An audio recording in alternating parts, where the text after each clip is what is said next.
கர்த்தருடைய பரிசுத்த நாமத்திற்கு மகிமை உண்டாவதாக. வெள்ளைப்போளம் என்கிற இந்த நிகழ்ச்சியின் வாயிலாக இந்த காலை வேளையில் உங்களை சந்திப்பதில் எனக்கு மிகுந்த மகிழ்ச்சி. கர்த்தர் தாமே இந்த நாளை உங்களுக்கு ஆசீர்வாதமான நாளாக மாற்றி கொடுப்பாராக. உங்களுக்காக ஒரு வசனம் வாசிக்கிறேன். நீதிமொழிகள் 25ஆம் அதிகாரம் 15ஆம் வசனம். நீண்ட பொறுமையினால் பிரபுவையும் சம்மதிக்க பண்ணலாம். இனிய நாவு எலும்பையும் நொறுக்கும். பாருங்க, இங்க தமிழ்ல இனிய நாவு எலும்பையும் நொறுக்கும் அப்படின்னு சொல்லப்பட்டிருக்கு. ஆனால் இதை நான் உங்களுக்கு ஆங்கில மொழிபெயர்ப்புகளில் சொல்லும் பொழுது அது உங்களுக்கு நல்லா புரியும். நான் ஒரு டிரான்ஸ்லேஷன் உங்களுக்காக வாசிக்கிறேன் பாருங்களேன். A careful man who works slowly can change the thoughts of a ruler and a careful word can change the thoughts of an angry man.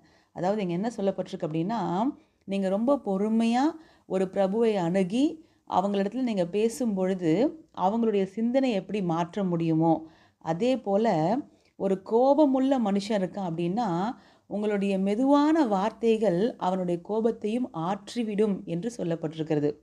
அதாவது இனிய சொற்கள் எலும்பையும் நொறுக்கும்னு சொல்லப்பட்டிருக்கு இல்லைங்களா? இங்கே எலும்பு அப்படின்னு சொல்லப்பட்டது எதை காட்டுகிறது அப்படின்னா, அந்த ஆங்க்ரி மேன், கோபமுள்ள மனிதனுடைய அந்த கடினமான சுபாவத்தை தான் அது காட்டுகிறது.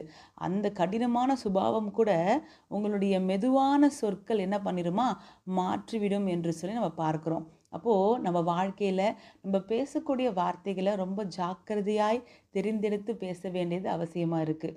குறிப்பாக நான் வேதத்தை நேசிக்கிறேன், நான் வேதத்தை பின்பற்றுகிறேன்னு சொல்லுகிற கர்த்தருடைய ஜனங்க அவங்க பேசுகிற வார்த்தைகளை குறித்து மிகவும் ஜாக்கிரதையாக இருக்கணும்.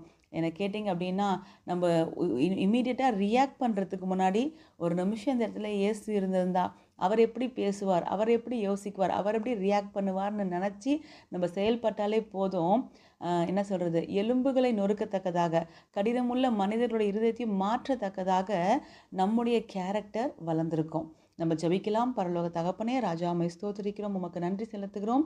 இந்த நாளிலும் கூட ஆண்டவரே, எங்களுடைய வாயின் வார்த்தைகளை உமக்கு உகந்ததாக மாற்றுங்கப்பா. அவைகள் இனிய சொற்களாக இருக்கட்டும்.